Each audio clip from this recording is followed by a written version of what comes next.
What's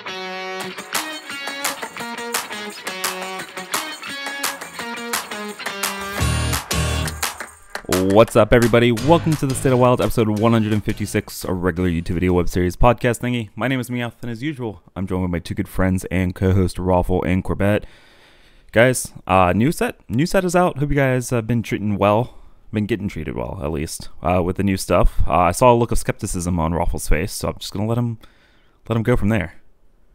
Yeah, no, there is a new set that's out. It's been treating me just phenomenally in duels, and you know, I've noticed the new cards being played quite a bit in that format, and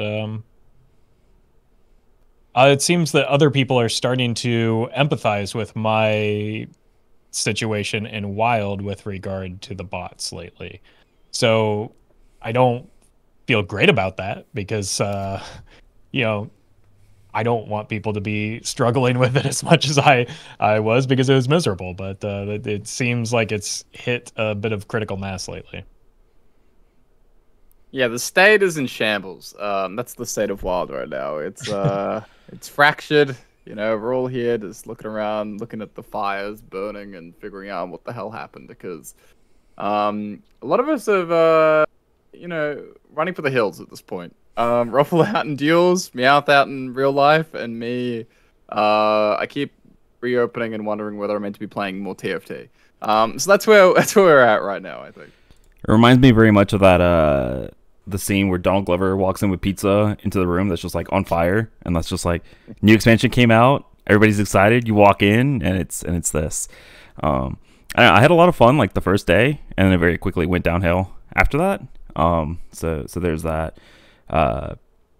Yeah, we'll dive into things, but I think to help orient this whole conversation about, you know, the new set's impact in Wild, I kind of wanted to structure it kind of like we used to do with our kind of class dive-ins, and so we'll just go class by class, talk about new card impact and what's being played, what's being good, and things like that, and to avoid you know, any biases that people might call us out on, we'll just start from alphabetical order.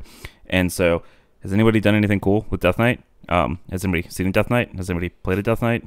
Does this class exist? It's in the client, so I think it does, but I've never seen one, so I can't be sure. Is Death Knight the new Demon Hunter?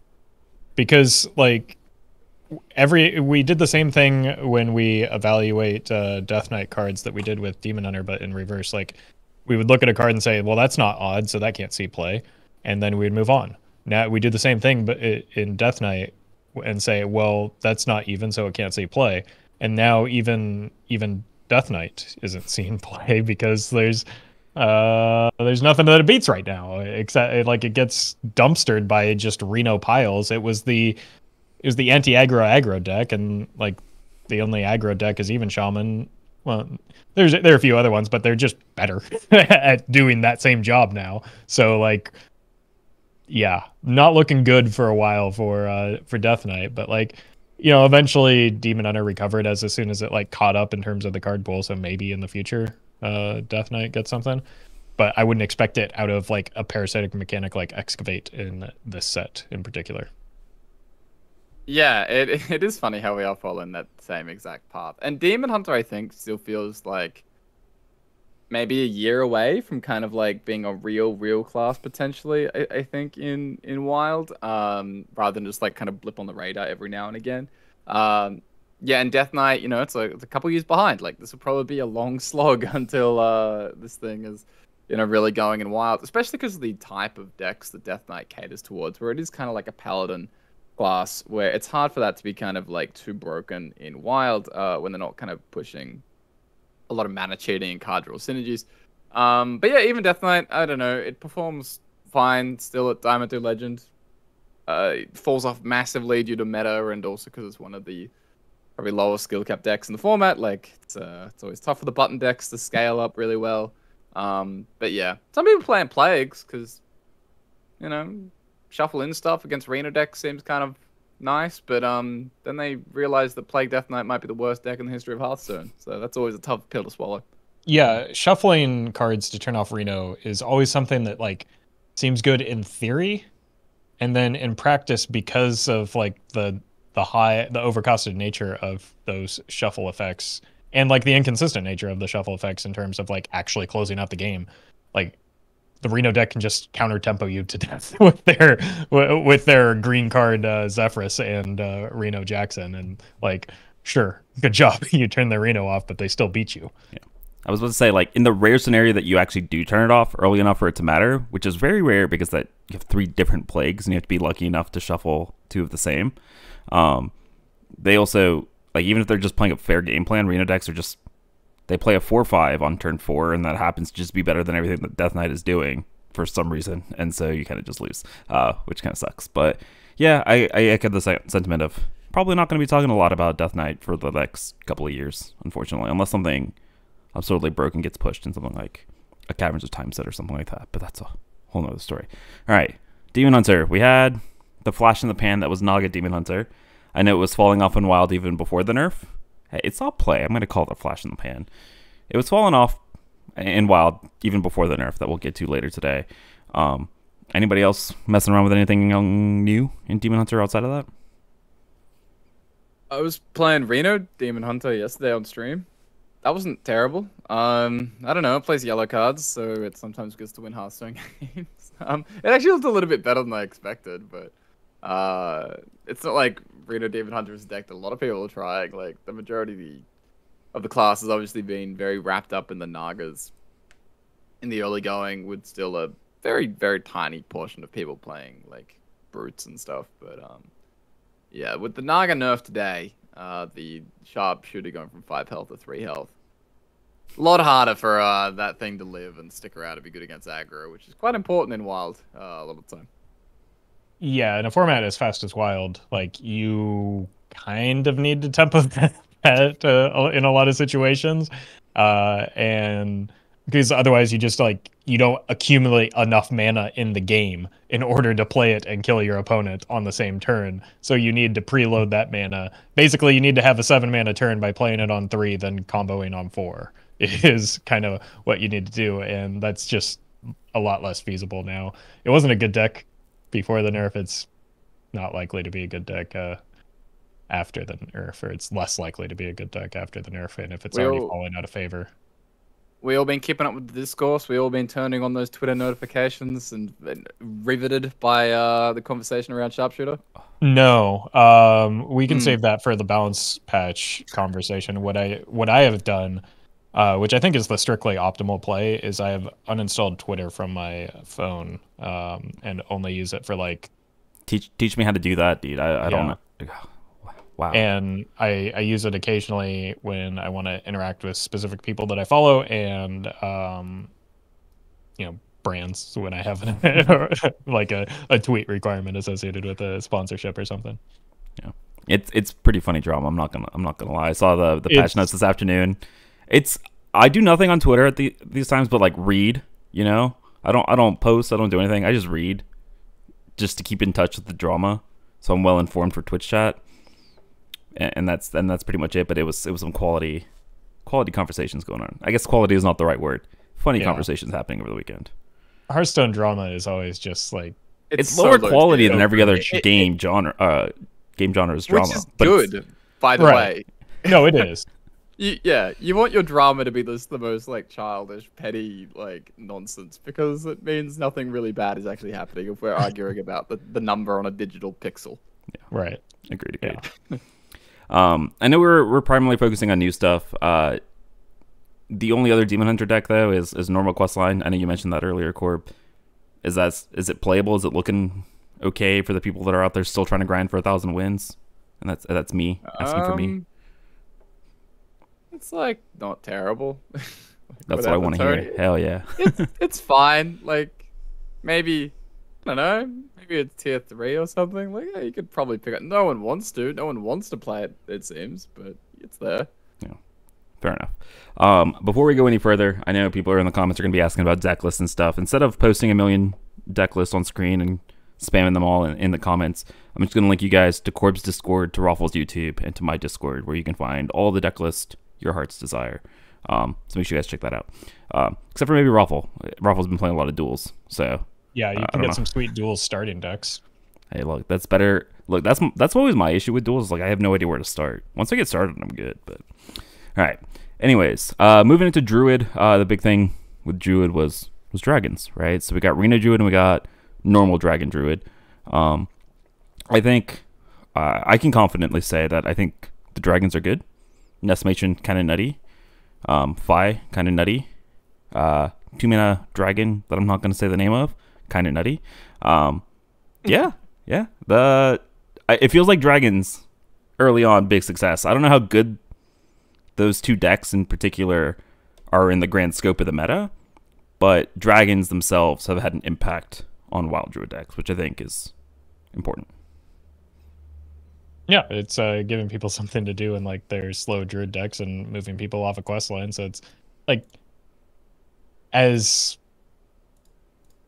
frustrated with Dragon Druid in duels in particular, like the wild and constructed side of things, I think that it seems like a pretty reasonable deck and probably I don't know, fairly well balanced deck. It just does broken druid things, which haven't been super oppressive in wild, at least since like the twig change, aside from like the questline stuff. So it's for a wild deck, it's pretty fair, right? Like it has infinite mana turns still, but like so does every deck in this format. It takes time to set up and kill you. The board matters. It's I don't know, I think it's a pretty cool deck. I don't mind when this type of druid sticks around rather than the dump a whole bunch of cards and kill you. I guess like the matron interaction with Nest Matron interaction with Aviana is a little bit troublesome, just because that does do the kill you thing. So like that's the only part that I'm not a huge It's doing fan the kill you thing on like turn 9 or 10 though, right? That's totally That's true. Well, 9 or 10, Druid but 9 or 10. yeah. That's a big distinction. Is Druid 9 or 10 is a it's not everybody else's 9 and 10, but yeah. Right. So like that's the one part that I'm not a huge fan of just like the weird combo-y stuff, but everything leading up to that is cool. Everything that you mentioned, Meowth, except for I guess the Nest Matron with the Aviana specifically. Yeah, I think dragons are cool. I was very excited for them going in. I think they've been, like almost all druid decks. Like there's still like some fringe like alignment stuff going on, but or just pure quest line. It's not very popular. But I don't know, Highlander, just ramp. It's pretty much like taking over the class. I think it's fun. So like people like playing this deck, and they probably a lot of the time people like overrate, I think, how good these decks are. Which is what you want. Like you want players to feel like they're doing strong stuff, like even if the deck isn't really broken. And this is like a very common thing with Druid. Whenever there's a good ramp Druid that has super powerful late game, it's always like overplayed, kind of like compared to how like the actual win rate looks. So I don't know, dragons are fun. The decks are good without being completely busted. Big success. Yeah. All right. The first of hopefully many successes that we're going to talk about today. Let's move into Hunter. So Reno Hunter got a new toy or two. How's Reno Hunter looking? If a deck gets a new toy and nobody plays it, did it actually get a new toy? The amount of people that talk about Hunter, I feel like there has to be somebody playing it, even if we never see it. Oh yeah. I mean, I played it. The card's cool. I don't know. I like the card still. I maintain that it is a very strong card. It's just like, I don't know, nobody's playing it. Is anybody playing Beast Hunter too? Corb was right about the Buzzard. That card is silly. That's all I know. You can't say those words. Come on. No, he was absolutely right. Messenger Buzzard is a silly card. Yeah. You should be even more excited to play Beast Hunter, but nobody plays Beast Hunter still too. Like, wait, hold on. To Meowth's point, what is with Hunter mains? They're the most vocal people in like in every community of whether it's Twitter, whether it's Discord, whether it's Reddit. But like nobody plays the class. And everybody's shouting about how great Hunter is all the time, and then like you never queue into it. That's a good question. Great point. Yeah, I mean, maybe that's the thing. Maybe they're too busy on social media without actually playing the game, Roffle. All right, you got me there. Yeah. I don't know. Reno Hunter looks really good. Like, really good. I'm sure it's a deck that falls off a little bit, like a top level of play, but like Diamond, most of Legend, and always possibility even top legend, it still looks really solid. Yeah, people just don't play it. So I don't know. Classic Hunter story, right? Hunter. Yeah. No, I don't know. That Feldurin is just so satisfying. He just screams, "I'm gonna punch you," and then he punches everything. It's amazing. Like, how can you not be excited to play that card? He literally explains what he's going to do, then does it in the most satisfying possible way. He's a man who knows what he wants, and he'll get it. Similarly, I know what I want, and it's a man that screams, "I'm gonna punch you," and then punches everything.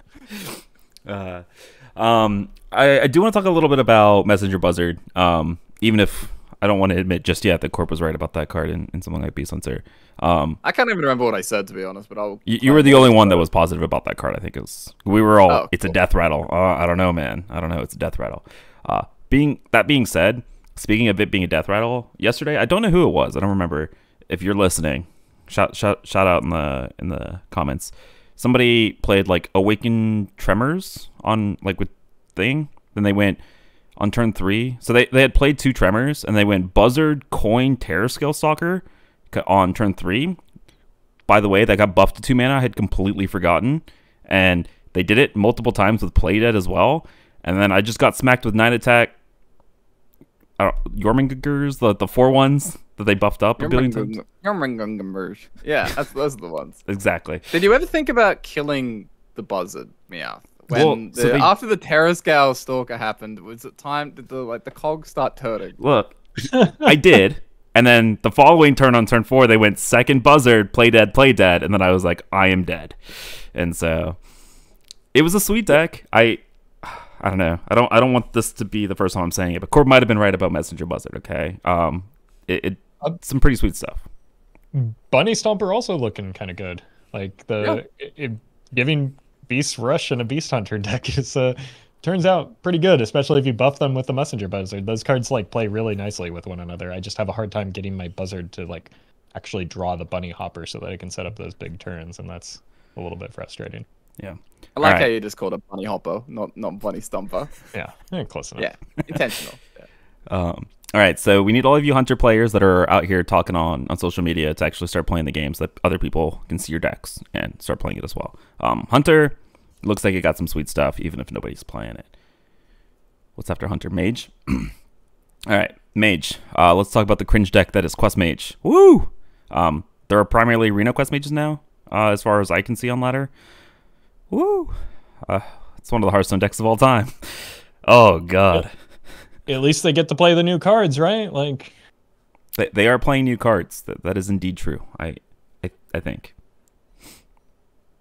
Yeah, it's almost entirely Reno at this point. Like it's very, very much taken over. The archetype, it's really good. It's really good. It's like the best it's been since. Might be better than it was when Parrot was around. I can't remember exactly how good that deck was. We don't do this. We don't need to tell people that. Okay.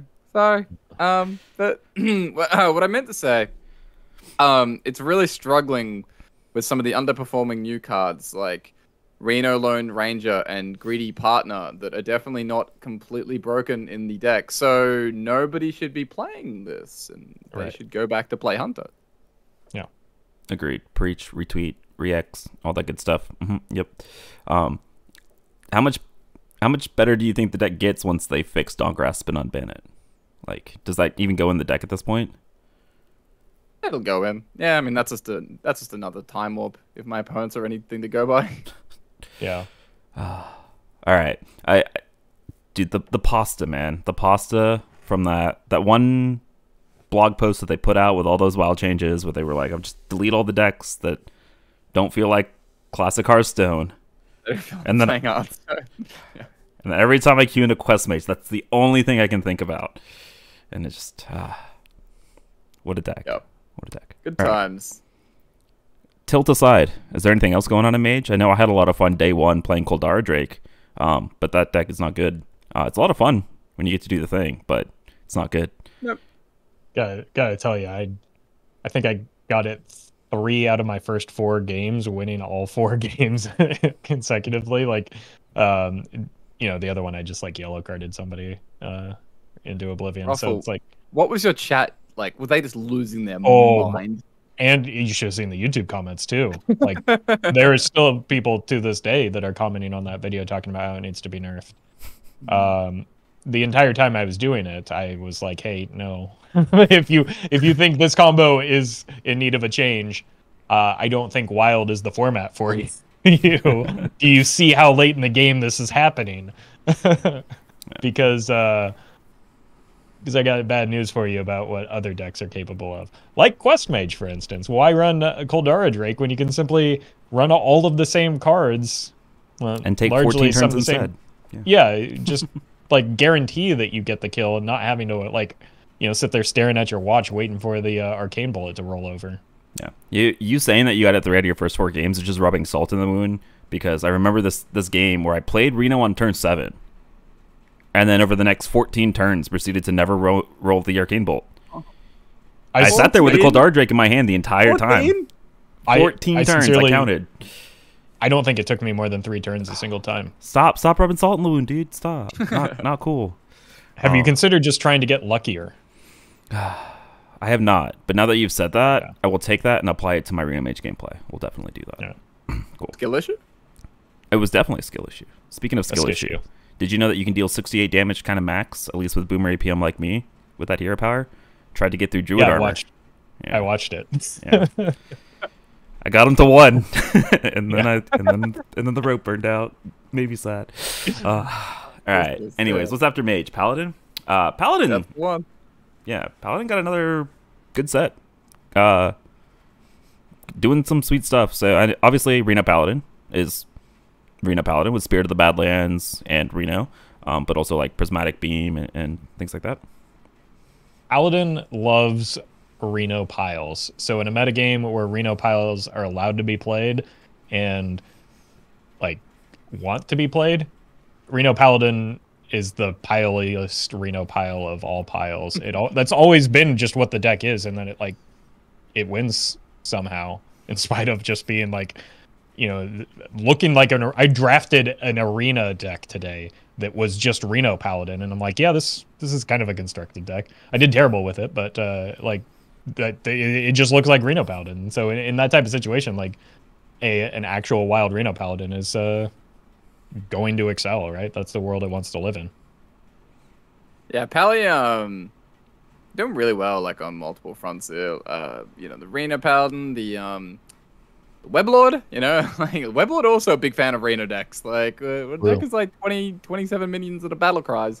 That's pretty good. So Showdown builds, Showdown being incorporated in Aggro Paladin has been very, very strong. That card wouldn't have been shocked if it was one of the cards that was announced as a nerf today. Instead, they went in this like softer and different direction for Paladin. But wouldn't have shocked me if Showdown went to 3 or something. So, yeah, I mean, Wild decks are happy that they didn't nerf Showdown. They went for Order in the Core instead. But yeah, been very, very good stuff for Paladin all around. But again, no one's playing it.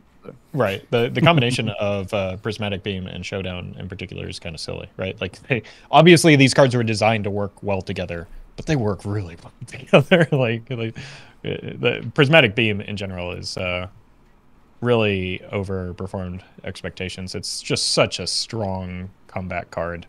Like, it just, for basically 2 cards, you get to clear the opponent's board and develop your own. And it's pretty strong.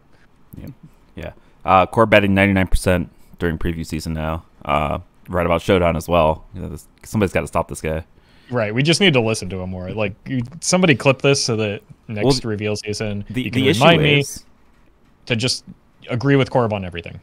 The issue is I've still got like Deck of Chaos and Astral Automaton burned into my brain predictions, and so he can get 100 more right. That's all I'm going to think about is Automaton. I'm going to give him Astral Automaton still. He didn't say it was going to be meta. He said it was going to be fringe playable is where I remember it being. I got super Omega baited by it. Yeah. Honestly, me too.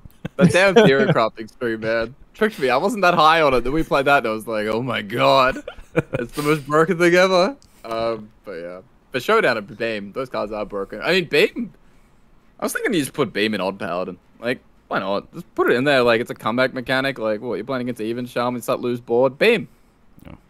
Just beam him forehead. Time to put Renathal in the odd paladins. So you have space for all these cards. Come on. I've seen some of that. Don't joke. Oh, no Don't way. play me out. I don't dare. Yeah. Nope. My bad. All right. After paladin comes priest. Thirsty drifter aggro priest. Yeah. Yeah. I mean, Thirsty Drifter doesn't actually look as good as I was expecting. It's fine. No way, really? Maybe. Tell me, Statman. It's fine. I mean, it might be a little bit because like players could not be running enough 1-drops. Like, obviously the card gets better with the more 1-drops that you run, so like it's obviously a card that's very build dependent. But like, I don't know, it seems fine. Like it seems like somewhere in the bottom half, but probably like makes the cut in the deck.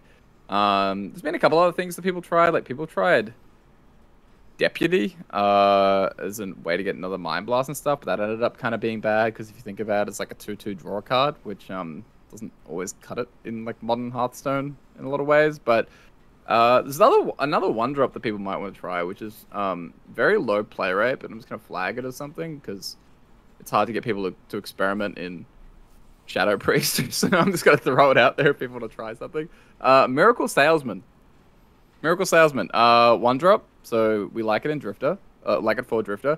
And that card's just like pretty good in general. Like just being able to trade and just like get a card, and it also works with Attendant if you need to get in there for that 1 chip damage. So I don't know, it seems fine. Like it might just be a totally fine option compared to some of like the 2-drops that people would otherwise be running.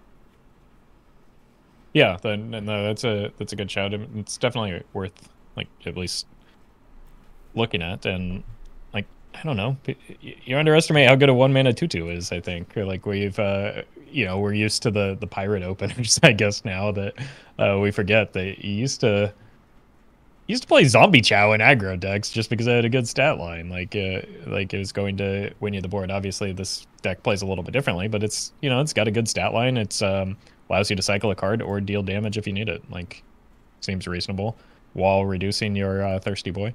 I'm into it. All right. Look, we just listened to Corb from here on out. Yeah, I agreed. I wasn't even going to question anything. I was just going to take it and run. All right, we have to speak about the other priest deck, and that is Big Reno Priest. Yeah. Oh, I thought there was still Big Priest running around. Okay. No. Gotta talk about Reno Priest. I wanna ask. So before the expansion came out, somebody predicted asked me in my Twitch chat about predictions, and I said Reno Priest is going to be the most popular, but it's probably going to be one of the worst of the real Reno decks. How close am I to saying that Reno Priest might be the worst of the like 5 or 6 real Reno decks? Because every time I see it, that deck does not look impressive. Every time I play it, that deck does not look impressive. Define real, because I mean like. Well, okay, so you have Druid, Paladin, Shaman, Warlock, Priest, Mage. I guess it's better than Mage, I would say, but he's got Hunter. Oh, Hunter. Sorry, there's 7 decks. Maybe Mage is not a real one anymore. I think Hunter's better than it. Shaman's better than it. Paladin's better than it. Reno Quest Mage is better than it. Did I say Druid? I mean. Yeah, probably everything you mentioned, but Warlock. Yeah, I think Warlock is worse. Low-key, like another deck that's probably better than Reno Priest is like Reno Even Warrior. Those that's are probably cursed better than Reno Priest. Because I mean, like I don't know, like Reno, Zeph, and New Reno are all even costed, and like you're just playing that with I don't know, like Odin and armor cards, and you're a button deck anyway, so it's like probably better. like it's a worse version of Even Warrior, I think. But is a worse Even Warrior better than Reno Priest? I kind of think the answer might be yes. But regardless of that one, out of the other like 4 or 5 that we mentioned, yes, Reno Priest is the worst one. Reno Priest is really bad. Yeah, well, it didn't really gain much. It didn't get the good payoff. Like at least is not the payoff compared. At least to it's not the payoff. Even Reno is. Like, obviously, he's a very good card, and you run him in the deck, but he's, like, a little bit redundant with Anduin, so it's, like, Priests as a whole gained the least. A lot of these other classes were kind of looking for that strong, potentially game-ending hero card. Yeah, like Shaman, right? Like, compare to what Shaman can do, like, and what they got compared to exactly, Shaman. So different. like even Paladin had Cariel, but like I don't know, Reno's so good. And like Hunter really wanted something like Reno that's kind of a step up over Tavish. So it's just like it got the least because even though yes it gains these new cards, they're like marginal upgrades. Elise isn't even playable. I tried. She was horrendous. And like it's just kind of the same deck it was before, largely, with just like 2 new cards that probably don't change the needle as much, where these other ones got pretty huge upgrades. All right. So that's Priest. Moving on to Rogue. Rogue didn't get a set this expansion. I think there's a lot of people still playing Rogue, so I can hear from people at least at like the highest ranks of Legend, where they're constantly complaining about Mine Rogue. On the rest of the ladder, I don't really see the deck or the class, and so I'm not really sure. I don't see it. And you're at ever, almost. Yeah. And I'm still bumming around the top 200. Like I don't know. I don't get it. I mean, you probably see a lot of Pirate Rogue down ladder, but yeah, it's the same. same. Kingsbane. I see a lot of Kingsbane. I'll say that much. I haven't even seen Kingsbane this set, so I don't. Regardless, I don't know that there's much to talk about in Rogue because they didn't get new cards. So yeah. Let's talk about Shaman. Shaman, I think, alongside Paladin and Druid, one of the biggest, if not the biggest, winner of the set. I mean, we have to start with Reno Shaman, because one Reno Battlecry is kind of broken, but when you get to do it over and over and over and over again, like you can in Shaman, it's kind of impressive. Yeah, Reno Shaman, I think, is the best like deck in the format. Not only just the best Reno deck, but maybe the best deck in the format. I don't know how much of an exaggeration that might be, but it feels really strong. And Loki, I really enjoyed the deck because it feels like you have game against everything. It feels like it's the front runner for best deck in the format, at least for me. You were also the one that enjoyed the Snowfall Guardian Shadowwalk Shaman metagame, so yeah, we're not going to get into that today. No, we won't do that. But yeah, but yeah.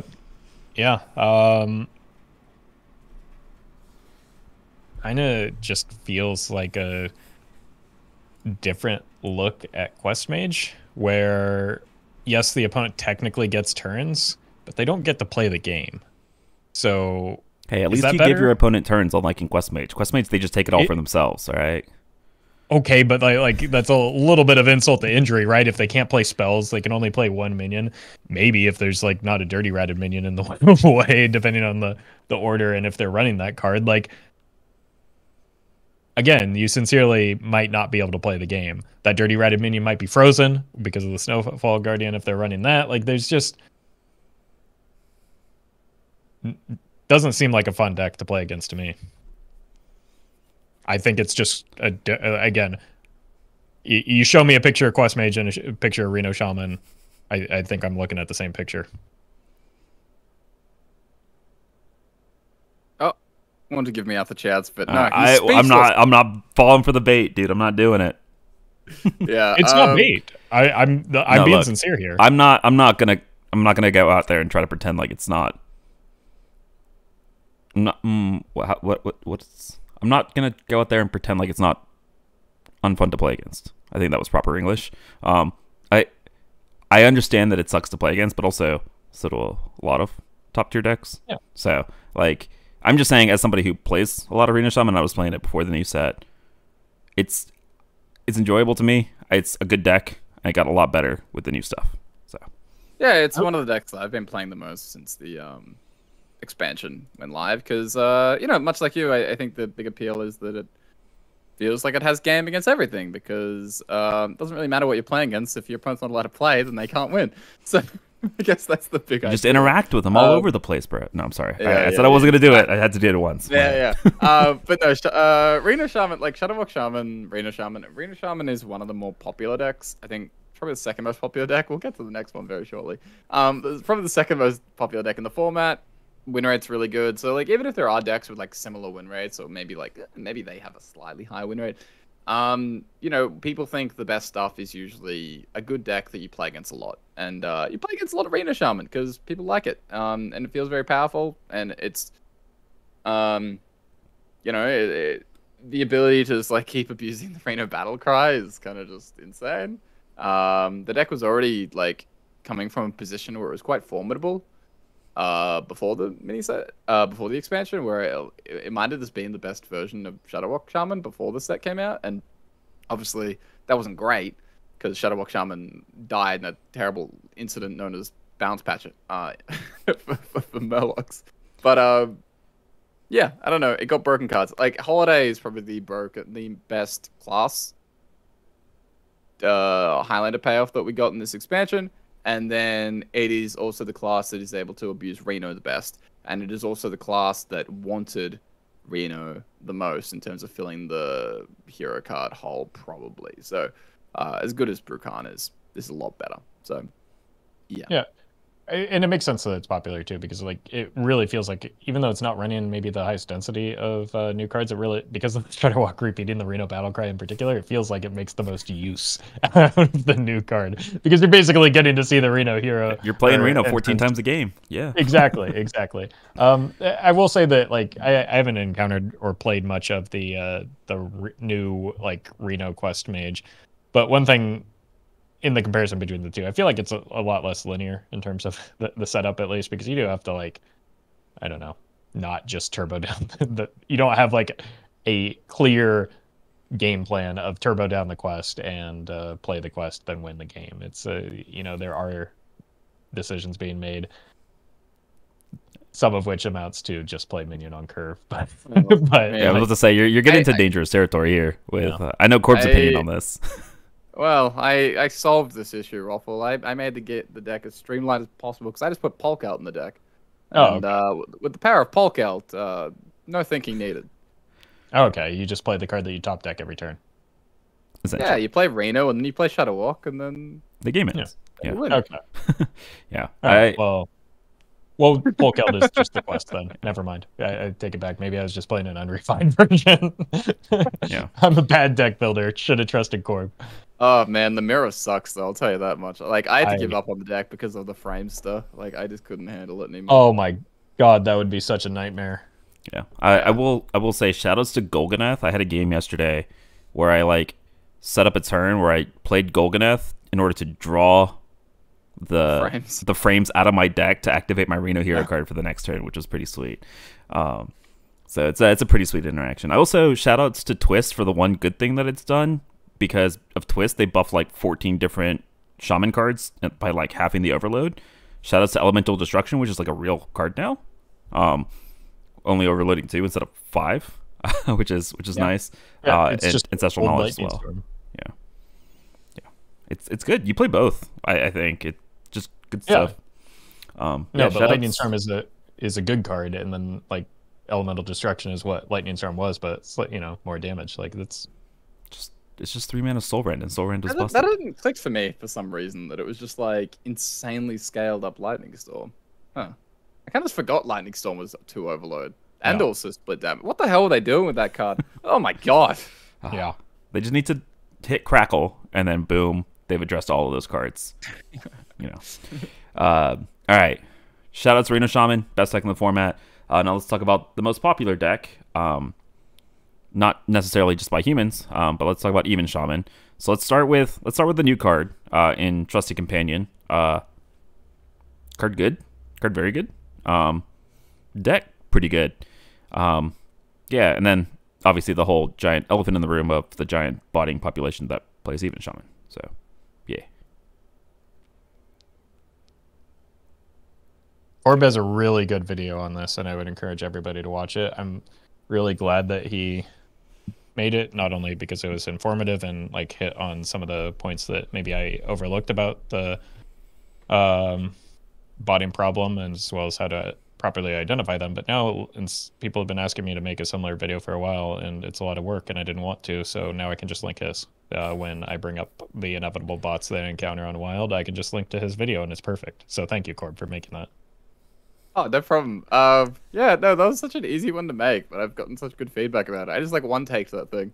and Oh, was you had good to like go. practiced it so many times on stream, right? And so it was like easy Yeah, to go from yeah. there.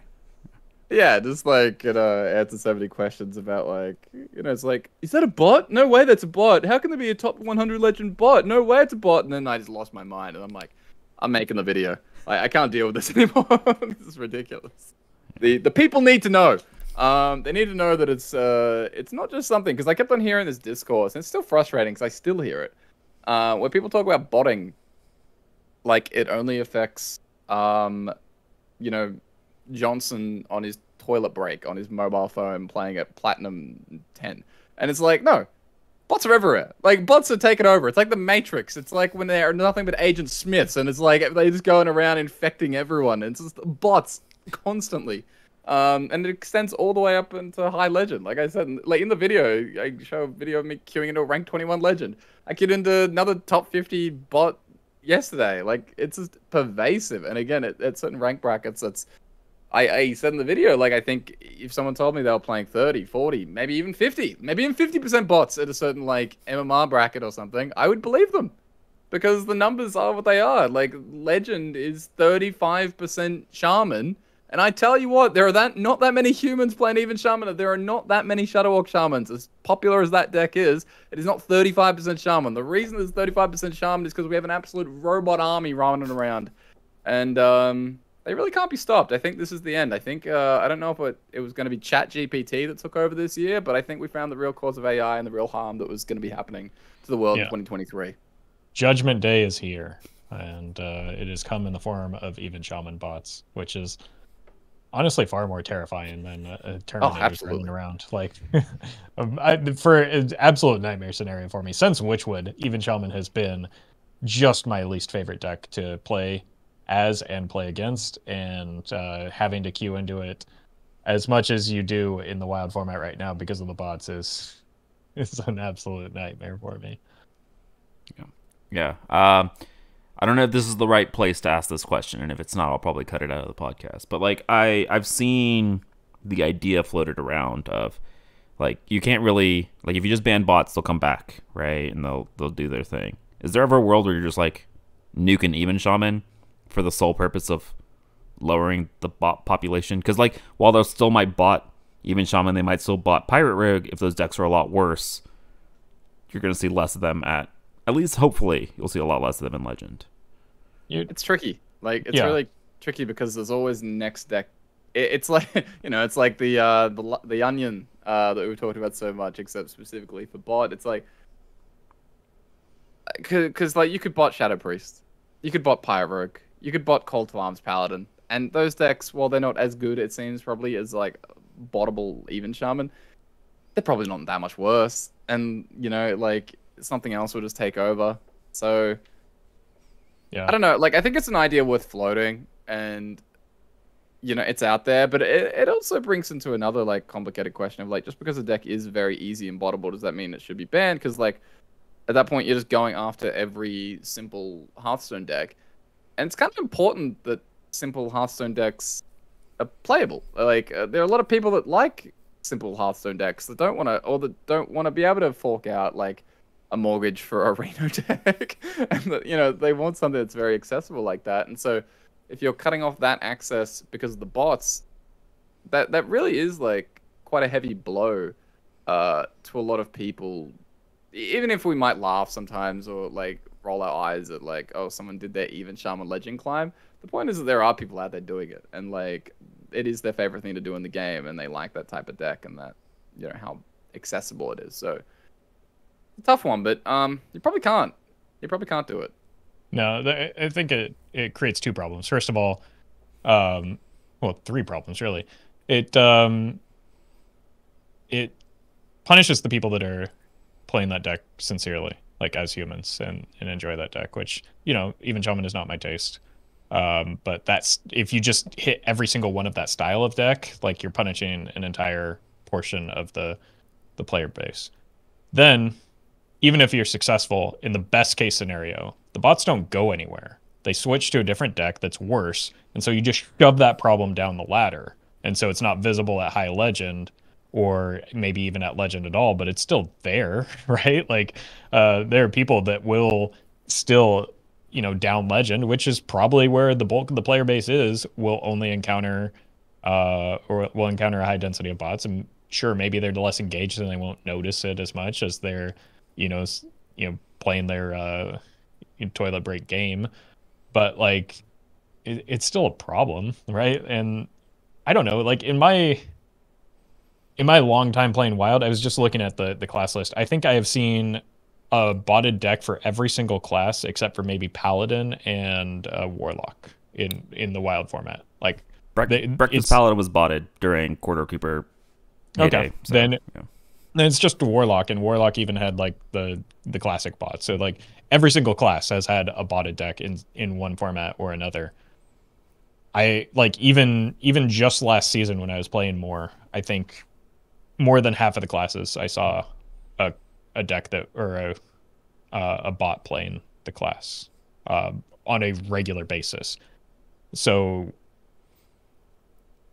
like nerfing a deck for the sake of the bots isn't going to solve the bot problem. I think Shadow Priest is just right next in line. That's exactly where my mind went. Even if you nerf the current two best in even Shaman and Pirate Rogue, like the bots would probably be better off moving to like Aggro Priest than Pirate Rogue, like, and they would have more success. Probably less success than the even Shaman ones, but like might be a cheaper craft. I don't know. Like it doesn't solve the problem. You're just playing a different game of whack-a-mole than you are when you just do the bulk banning.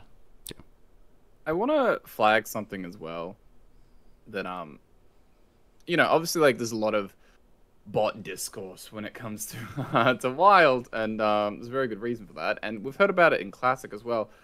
The problem does extend slightly to Standard, and that's an interesting time bomb, because you do have like in Standard, it's hard to differentiate. Like I'm sure there are like pure Paladin bots. I swear I saw like a couple of them when I was playing, but like there are a few like very distinct markers of bots in Standard.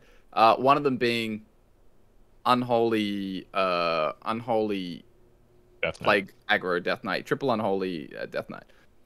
Where like there's a sizable population that is playing like an old list from like one of the pre-made decks. And it's like a deck that no human would really still be playing. Like it's months old, no new cards. It wasn't as good as old list.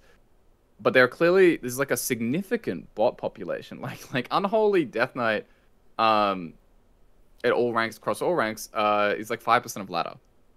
And it's terrible. And it's a bot. Like those are bot markers. And so it's there. Like Standard is a format that players could go do that with. And so if you start taking out the problem in Wild, and there's no Classic format, and you can't really do mercenaries farming, like Roffle said, the bots are still there.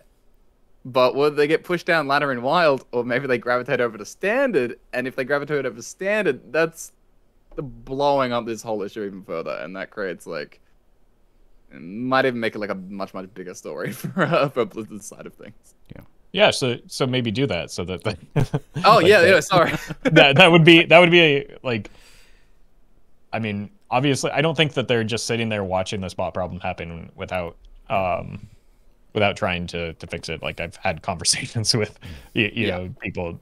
I know they're trying to work on it. It's just not an easy problem to solve. But like that would. Are you ready for the captures? I'm ready for the captures in the game, like every 3 to 4 games. I'm glad it's not just my chat suggesting that. Yeah, it's a lot. Yeah, chat has the best ideas. But like it's not there's no easy solution. But I mean that would kind of force a solution, right? If your premier game mode is overrun by bots, you would have no choice but to do something. Be quick and like ruthless with your response to the bots. Like that would be unacceptable in your premier game mode. The only reason it's like tolerated is because Wild has a substantially lower player base, is the sense that I get. Yeah, that's not good. I don't like that attitude towards Wild, even if it's true. Come on, Roffle. I'm not. It's not an attitude towards Wild. It's just I'm just being realistic about it. Like I don't think it would last as long as it has if if it were a different game mode. Fair enough. All right. I think going back to Corp's point, I think the simple solution might just be bring back Classic and just call it quarantine. Like, just quarantine the bots. I don't know. You got to do something. Open up Mercenaries XP farming or something. Just quarantine the bots so they're not hurting people. Like, that's actually so funny. I'd never heard anyone like float that idea of we just bring it back so like bots can play against each other. And it's fine. No, I've been regardless. Right, I've been saying it since they announced Twist and all the bots came over to the WoW. I'm just like, please give. I've been mourning the loss of Classic more than any other human on the planet since it's been gone, just because it was quarantined for the bots. I've been saying this. It's a great idea. Great idea. So good. All right, let's circle back towards the whole point of this episode. And let's wrap up. I'm gonna leave that in there because we talked about it for a bit. But I do want to talk about Big Shaman. Are you guys ready to apologize about Walking Mountain yet? Nope. No? What are you talking about? I don't know. I think Walking Mountain's good. I think Big Shaman's okay at farming even Shamans. Yeah, I also think Big Shaman's good. I don't think Walking Mountain. I don't think dude, Walking Mountain is the truth. Hold on, I'm looking at the Tempo Storm list right now. Tempo Storm. And what do they say? Tempo Storm list or bleh? And if the brilliant mind behind Dirty Rat in Big in Big Shaman isn't going to run Walking Mountain, then then I'm gonna side with Doc Delight on this one and say no, it's just not good. He's got the Thunderbringer in there, but the thing about Walking Mountain is it is not a Neptulon, and if you're gonna pull an Elemental, you probably want it to be a Neptulon, probably a Scrapyard Colossus over the over Walking Mountain as well. You doubters, you guys are gonna rue the day. All right, you're gonna rue the day. I will give you this. I begrudgingly took a Walking Mountain because it was offered to me in my Elemental Shaman in a duels run the other day, and I have to admit, it was one of the worst cards I've ever played. It was horrendous. I repeat, you're gonna rue the day. All right, but yeah, if you guys want to farm even Shaman, Big Shaman's a decent choice. So, anything else going on in Shaman that we might have missed or skipped? No, that's pretty much it. Yeah. Just a lot of even, a lot of shutter. Trying to get a big. Yeah, pretty good set overall for Shaman. Agreed. We kind of predicted that. I had Doc Holiday as, the second best Reno payoff to the Punchy Boy, and I think I was maybe I got that flipped, but like I think a lot of people really seem like overly low on the card. People are still low on that. It's so good. Yeah, people are still low on Doc Holiday. It's crazy. Yeah, the card's cracked. It's mental. It's like better performing in like standard than Reno. By like a pretty wide margin as well. Jeez. Crazy. I know. Yeah, it's insane. Well, there's no they need to print sticky things in the standard. That's what they got to do. Yeah. And then in Wild, it's still like crazy. A lot of people are just like, I just don't know if I should craft it. Like, is it really worth it? I'm like, it's like your second best card in Wild, basically. Yeah. It's like Reno has a bit more room for abuse in Wild Shadowwalk Shaman, but goddamn, that Doc is mental. All right. Moving into Warlock, we already pooed on Reno Warlock because it feels like it only got one new card, and that was Reno, but everything else also got Reno. And then Questline Warlock. I did a rare YouTube video that wasn't a podcast, where I was like hyping up Questline Warlock as a potential counter to all the Reno decks that you were seeing around. And as long as you don't do what I do and queue into Quest Mage 100% of the time that you play Quest Warlock seems good. Did you yoink that? Was that the one-handed Gul'dan list? Did you yoink that from my Discord? I yoinked it, played it during the first week, did really well, and then posted it. So, yeah. Yeah, no, it's killing it. Like, I was wondering, I was like, how did that make it there? Because I deleted the theory crafting, and like, I never played it and stuff. And a week later, I was like, what the hell? How did this get there? And I was like, oh, must have been from someone must have posted it from some YouTube channel. But yeah, no, it looks really good. Like, super strong. Well done, Meowth. Ooh. Did my part. Yeah, well, you were. I mean, it did gain like the furnace fuel and like the furnace fuel and fracking are very good, right? Oh, yeah. So and good. You were high on that going into it, and I was doubting you. So I gave Corb credit earlier, and Corb's got 99% accuracy. I got that 1% accuracy. Let's go. Yeah, you're filling in the yeah, I feel the one I need. Yeah. Oh wow. But yeah, those cards seem to have moved the needle quite a bit for the deck. I mean, it's always going to kind of be, at least in the back of people's minds, in a Reno metagame, mage aside.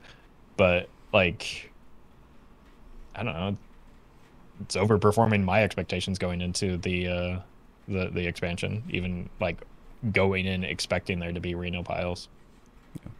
I will say, aren't we glad that Blizzard didn't listen to Corb, where they were like, yeah, you could bring it back as 8. Corb wanted to bring things back as 888, the Demon Seed. Imagine that. This is that 1% that we were talking about. So Yeah. To be fair, again, I didn't know Dark Pack was going to get unnerved. That's a tiny little detail that didn't We're going to happen. ignore that detail, and we're just going to focus on the fact that you wanted it back at 888. Yeah, no, that was an L. That was an L for sure. Yeah. But yeah, it's really good. It's a shame about the Excavate Warlock stuff, because I was kind of a little into that, and then now it's just completely nuked. So yeah, I mean, it wasn't gonna be good anyway, but like, whatever. No, and that's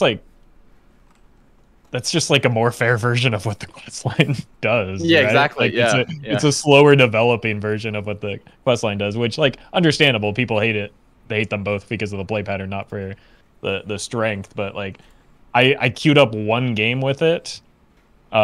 This happened to me with the Spitter as well. I queued up one game with it and then an announcement went out that it was getting fixed, and I was just like, oh, cool. I got my one combo. I can never play this deck again, and did not make it to YouTube. Right. The good news is that, like, it at least interrupted the recording session. I didn't waste like 2 hours of my life getting footage, then editing it, then getting hotfixed, you know. So like, it could have been much worse, but like, it's funny how that's happened twice now, where I guess I'd have 2 nickels if it happened twice. But like, with the Shock Spitter, I was attempting that deck as well, and then it's like, oh, here's a hotfix for you. Both of the hotfix decks interrupt my my recording session. R.I.P. Shock Spitter. You're missed. Anything else going on in Warlock? I know it's an Excavate class, so probably not, but Nah. yeah. Shoutouts Evenlock. If you another Even Shaman Farming deck. No. Stop that. No. No. Unlucky. No. All right. Yeah, Warlock. Poor Warlock. Man, these Excavate classes. R.I.P. And then Warrior. Speaking of, another class that got nothing. I mean, Misfire's kind of cute in Even Warrior. And apparently people are playing Even Reno Warrior. So that's another one new card. All right, R.I.P. how's Warrior. Gold Painter looking in that deck? No one's playing it. Okay. No one's playing. No one's playing Gold Panna. No one's playing Greedy Partner. Even in the Reno version of the deck, people can't even get them in.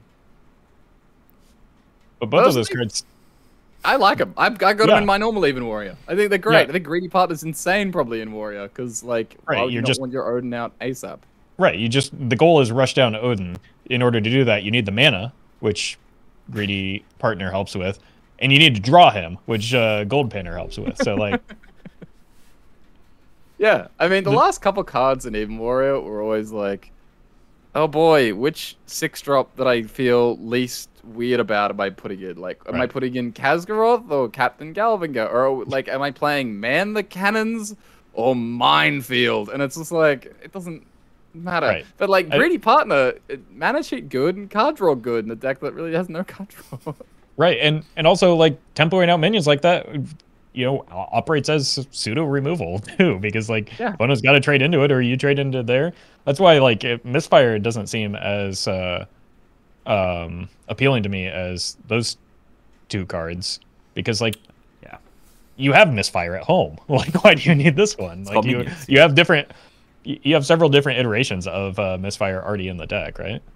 Yeah, there are just so many like this 2-drop AO, like this 2-drop removal that like feels about the same value, and it's just like they do slightly different things, but like whatever. But yeah, it's kind of funny that like out of all the new cards that the in Reno Warriors could be playing, they just aren't playing either of them. So yeah, even though they should be. If you guys net deck Corb like you should be, the description, that's what it's called. Click on his Discord link and go net deck his Warrior list, and you'll win games against Even Shaman. I think it's a lot of other stuff, but most importantly, Even Shaman. So, that's Very what really important to matters. you, Shaman. Yeah, you will farm that deck. Anything else in Warrior? No, Nothing? it basically didn't get a set. Like you scratch together a couple neutrals here, and it didn't get a set otherwise. And those neutrals will likely get outclassed in the future by class cards, which end up being like better on average. Like even, yeah, they're probably good cards in the deck, but like as we know, very few cards matter in your deck when you're playing like an even or an odd deck anyway. So. Yep. So rip excavate classes, absolutely. Is Excavate doing anything in Standard? Can we expect some buffs potentially? Do you know? Oh yeah, we could expect some buffs, Meowth. Cool. We- Sweet. absolutely. Those classes are floundering. Let me see if there's like what the best excavate thing is that we had going on. Oh boy. Plague Death Knight, I think, played some excavate cards, but I think that that's doing not terribly, but I think that's more to do with the plagues countering Reno than it is to do with the actual excavate stuff. Apart from that, we got a secret excavate mage in tier 4. Pretty good. All right, so Close buffs enough. can come in is what I'm hearing. Hell yeah. Yeah, the buffs will come, yes. Brace yourselves. All right. So that's just a quick class check-in with all the new stuff from the new format. But we've had 2 weeks since the expansion came out, which means it's time for the traditional balance patch that came out. And then it was a pretty small balance patch actually. Just three nerfs and a couple of reworks. So we're gonna run through them really quickly. So Blind Eye Sharpshooter going from a 1.5 to a 1.3. Again, if you've been following the discourse, pretty funny. Again, the deck was already on the decline in Wild, so this is not going to be really a huge deal for that deck in this format. Then you have Order in the Court. So Order in the Court basically no longer draws you a card. So slight nerf to Reno Paladin, which I think was like the only deck playing this. But counterpoint, big buff to Holy Wrath Paladin, more consistent, deal 20s, hell yeah. Ooh. 25s with Shrivala, thank you very much. True, my bad. I forgot. I'm not gonna lie, I completely forgot about that card. Always a bigger Jormungandr. So this was the +2 attack, excess damage dealt to heroes, or dealt by attacks hit the hero. Not really sure what this was doing in Standard, but apparently it was a standout play experience card in Standard. So They were cleaving people, Meowth. They Hollow were Hound. Gargoning, and they were hounding, and they were buffing stuff up with Messenger Buzzard, and they were playing this with Cleave, and it was dealing big damage. that sounds sweet. Why did they nerf it? It was terrorizing lower levels of ladder along with Paladin, and people don't like it when you get punished for playing minions on board, as we've discussed quite a few times.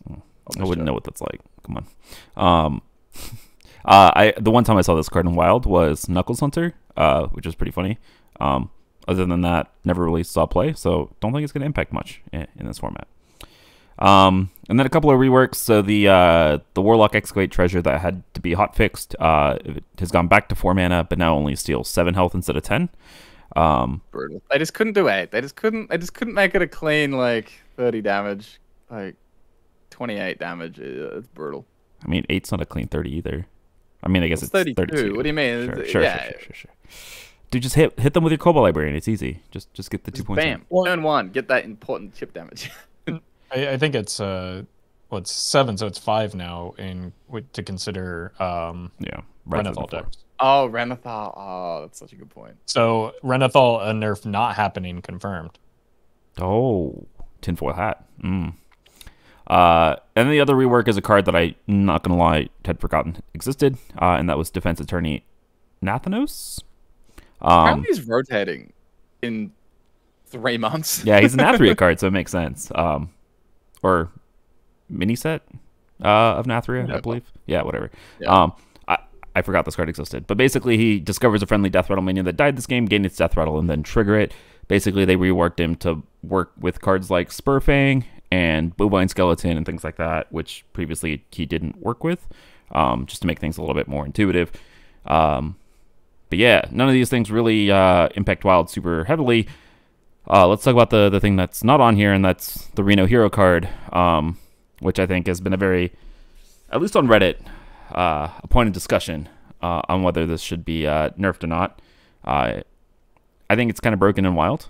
I don't know about you guys. I don't know how it's performing in Standard, but do you guys think that Reno eventually needs to be on this? I know we were super high on it in preview season. I don't know, man. I like playing Reno Piles, so I'm heavily biased here. The card's probably too strong. I don't know what's going on in Standard. That will be the determining factor. If it's as strong as it is in Wild to make like 4 or 5, like, you know, playable but not like strong decks, you know, pretty heavily present in the metagame, I think it's probably an indication that it's too strong in Standard. But we said going into the expansion it would probably get nerfed before Thanksgiving. I think it's probably fine that it didn't, just because there's like a lot of you know, wild things that were going on. Things don't settle in that period of time. I think we can all agree that Reno is strong. I don't know if I don't know. It'll probably get changed still. I think I'm still on the side of it will get changed, and that's fine. I think it'll get changed eventually. Like I think people like there's gonna be heavy resistance to changing it, because people like it, and that's pretty valid. No, I don't like being on the receiving end of it, dude. That shit's it's miserable to play against. No, don't get me wrong. I hate it. Like I sent out the tweet, I think before the expansion went live, where I said I've never hated a card more before it was actually released. But yeah, I don't know. Like Reno is obviously the big marquee legendary. Like we just saw a bit of resistance to nerfing kind of the quote unquote obvious nerf with Yogg. Like this literally just happened with a neutral board wipe card that was an iconic Hearthstone character. You know, like last expansion.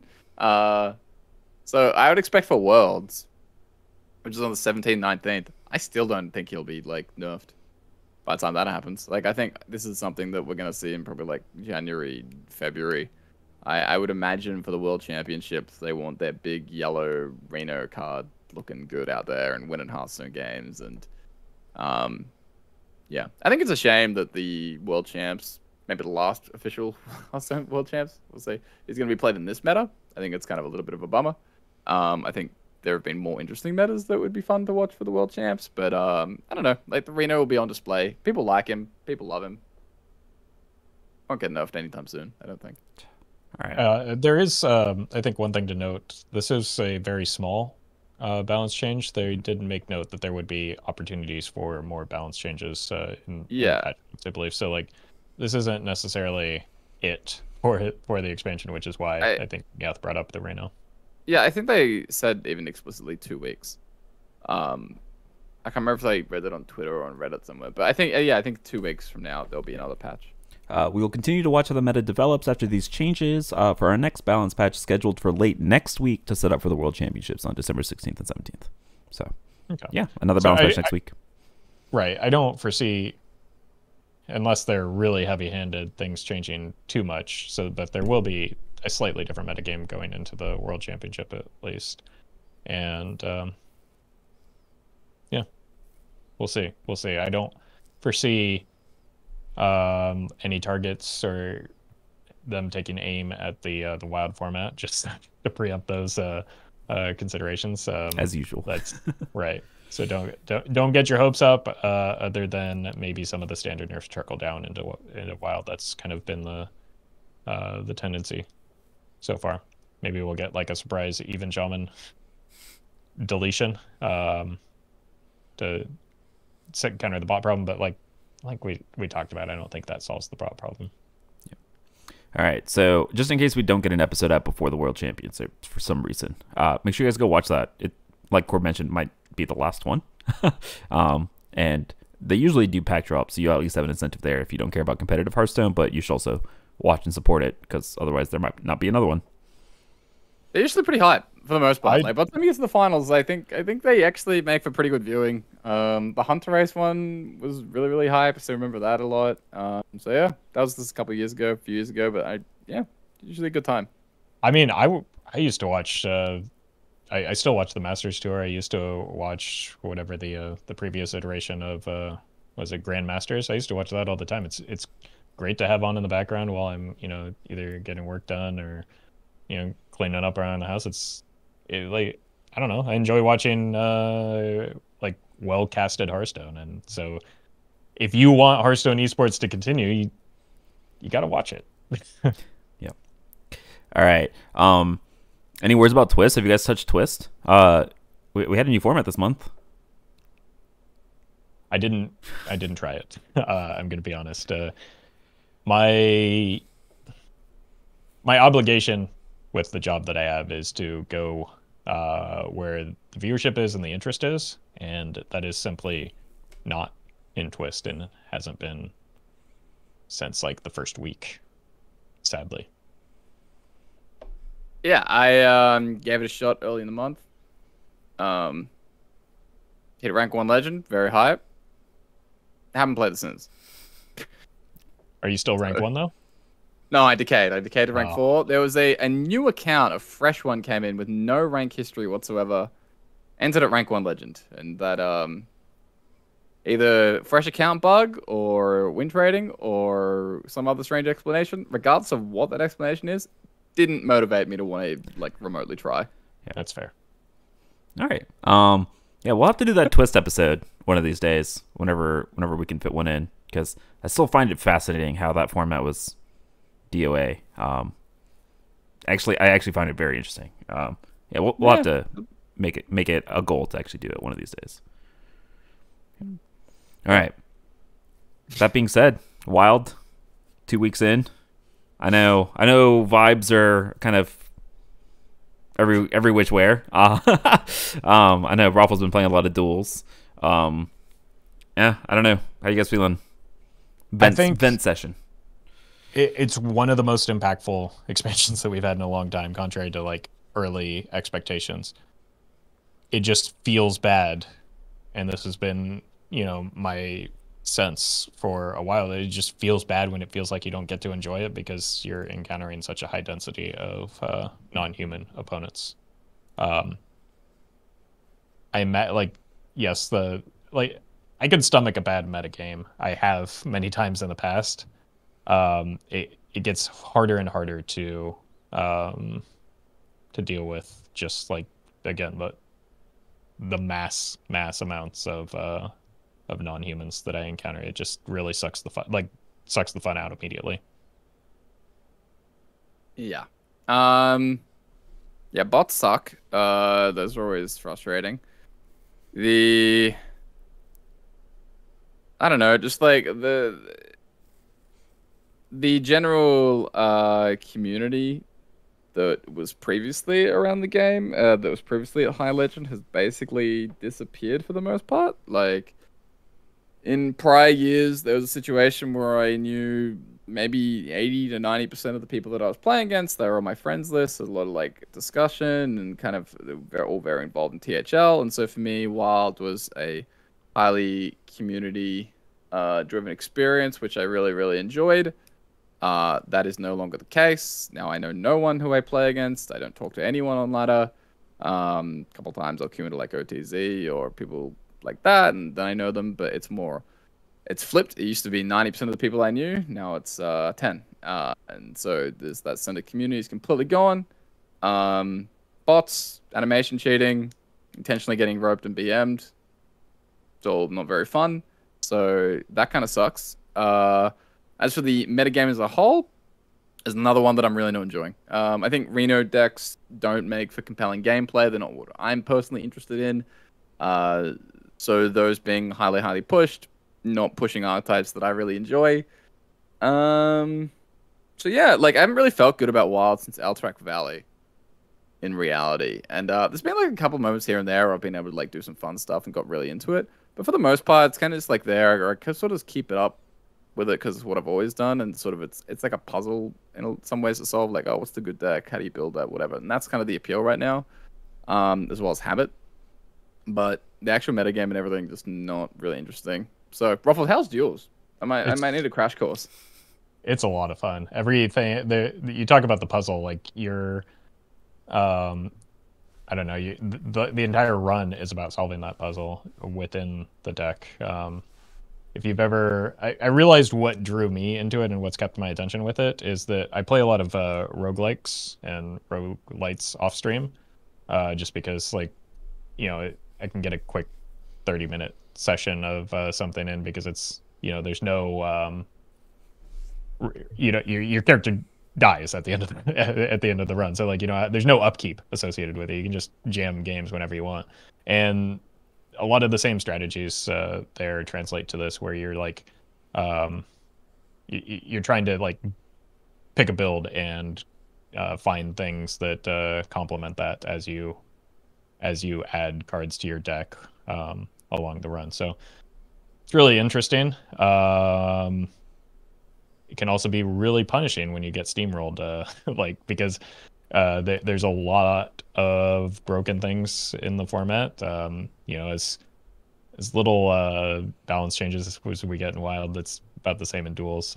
But it can feel at times like you have no agency over it. But man, when the payoff happens and you get to do it game after game after game in a row, and you're the one doing the scamming, it feels pretty great. But it's the keep gambling meme. All right, time to pivot the podcast yet again. State of Duels. Yeah. Yeah. Yeah. Yeah.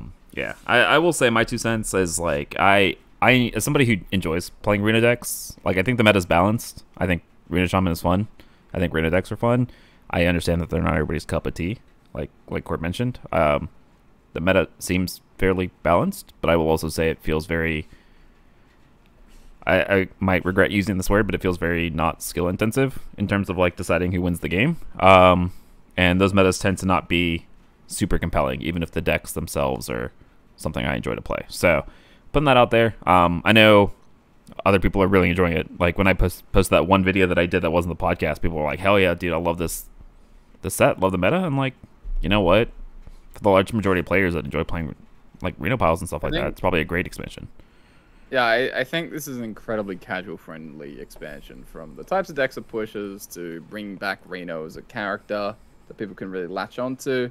I think for people that enjoy that deck, and that is, you know, a large percentage of the more casual audience, I think it's a huge success, I would assume. So, you know.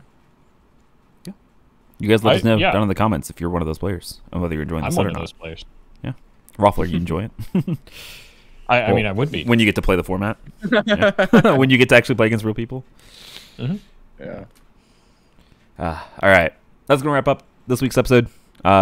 Thanks to Roffle and Corb for joining me. Thanks for talking about all these decks, and thanks for helping vent about your feelings about the format. Appreciate you guys for doing this.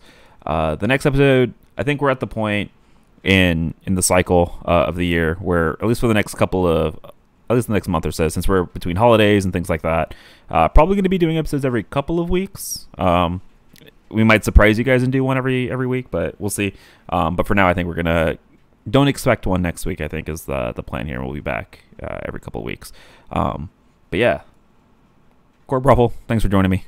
Let the people know where they can find you guys and your upcoming duels content. Apparently, yeah, you can find me maybe doing some duels co-op at some point with Corb at twitch.tv/Roffle, as well as on YouTube at Roffle, with daily videos going up on YouTube. And you can come watch my first 0-3 run at twitch.tv/Corbett, or find me at Corbettgames on Twitter and YouTube. Yeah. No, trust me, but the 0 MMR is just free. you're gonna be perfectly fine. Yeah, you guys can come watch me actually play Wild, but go 4-20 when I do it, like I did yesterday. That was not a fun stream. Dank. Yeah. Nice. Hey, look, I had fun streaming. Did not have fun losing at Infinite Games, so that was. I'll put that out there. It was supposed to be a climbing stream, and I ended up 1,000 ranks lower than where I started. So, yeah. You can find me at GetMeowth on all those platforms. Thanks to everybody that listens every episode. Appreciate you guys a ton. Hope you guys are enjoying the expansion, and we'll see you guys again next time. Later.